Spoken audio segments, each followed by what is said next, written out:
Hello, dear students. It's March 7 today, and I just want to give a summary of the stock market price forecasting that we've been doing for the past 2 weeks.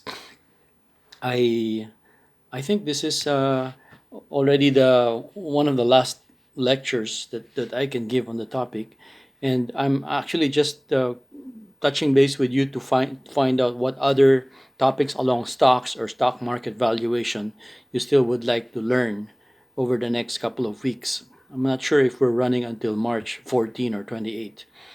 Um, if you could kindly look at the screen share, I'm now running also a second video where you can see the screen that I'm sharing. And I'm pointing out the Excel file which contains the Ayala Corporation stock price forecast.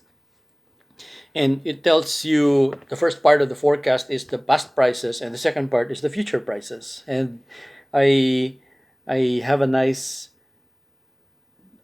blue line there that is like the minimum, the bottom of the range, and then there's a brown line above it that's the top of the range, and then the share price is moving between the top and the bottom of the range. So that's my simple forecasting method, which I think will make clear to you that earnings per share is what drives the price to go upwards like that, and then the price moving up and down like that. Therefore, there's a high and low price for the year.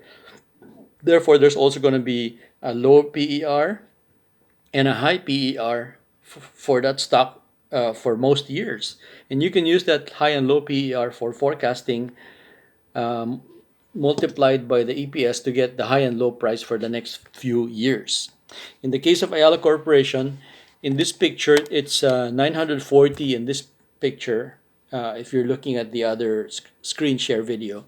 And it has a chance to reach 1,500 in a few years. So that's why I would say that it's, if EPS does move this way, and that if there were no COVID to mess up the whole forecast, then we can see a blue chip company where the price is moving up gently over time, and very nice to buy blue chip companies. Okay, so you would be well advised to buy blue chip companies like Ayala Corporation, SM Investments, um, and uh, and some other blue chips that have steady incomes. Okay, well, just to point out this example, the Ayala Corporation example has this historical price on the left and these forecast prices on the right. Okay. And how, again, you've seen this twice already, but just to summarize how this was derived, you have earnings per share following this green line here, and then you had a high and low price up there, which allowed you to generate the high and low PER. And after you forecast the EPS for 2020, 21, 22, you multiply that by the high and low PER to generate the high and low possible prices for the next few years. And then you therefore put the high and low prices over here in the continuation of the price chart of Ayala Corporation to get some forecast. Now that forecast is not guaranteed, and it's not 100% meant to be exact, but it's like a general idea of where the share price could be over the next few years, assuming EPS is growing constantly. Okay, how was that forecast generated? Using the raw data of Ayala Corporation on this next tab. And then after you get all the raw data and you arrange it from 2015 to 2020, then you type it all in this table of profit, number of shares, EPS, and then there's a share price high and share price low, and you generate the PER high and PER low, and then multiply that PER high and low projected into the future times the earnings per share, so as to get the possible high and low prices for Ayala Corporation. Okay, so that's how I generated this chart. Next tab. Next tab is the chart of Ayala Corporation moving along a path of share price moving up and then dip on 2020 and then recover 2021 and hopefully at least move steady 2022.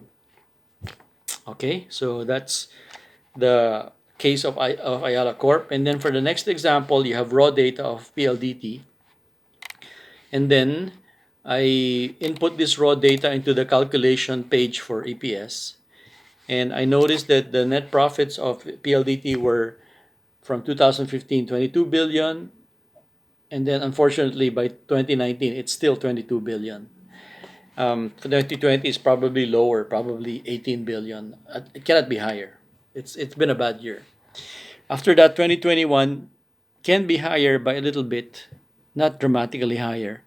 And then ikaw nang bahala mag-forecast for 2022, 23, 24. But it cannot be dramatically higher because we're still hampered. Um, if this company is a telecom company and they take advantage of the situation where people are not mobile, therefore they need phone and they need to communicate by mobile networks and internet, then they will have lots of sales and profits the coming years. But if they don't manage well the sales, then they might still have stagnant sales for the next few years.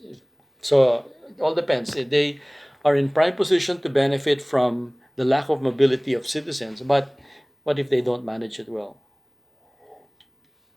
Okay, so here's my example of PLDT. You can copy the style I used here. Remember, you need to submit one company calculated in this style, and then to be able to explain beside it or in a separate page a caption explaining how you did the stock price calculations of EPS and the forecast. So the PLDT forecast chart looks decidedly downhill. It's been down since 2015 and was struggling to move up 2020, but nope, it dipped and it might stay level 2021 to 24. So, conclusion, it might not be a good stock to buy for the next 4 years if this is your EPS forecast. Okay? Now, do the same with SM, and then you'll be able to see how you can generate also a chart of possible high and low prices for SM. This one looks like a better chance for a long-term buy. Okay, so this is the in final form. This is how I would like you to do the assignment for the end of the term, and this is already for me stock market valuation and pricing and forecasting already here. But I'd like to hear from you during the class what more you'd like to learn about stock markets and mutual funds perhaps or private banks and retirement funds. Okay, so let's talk in the class.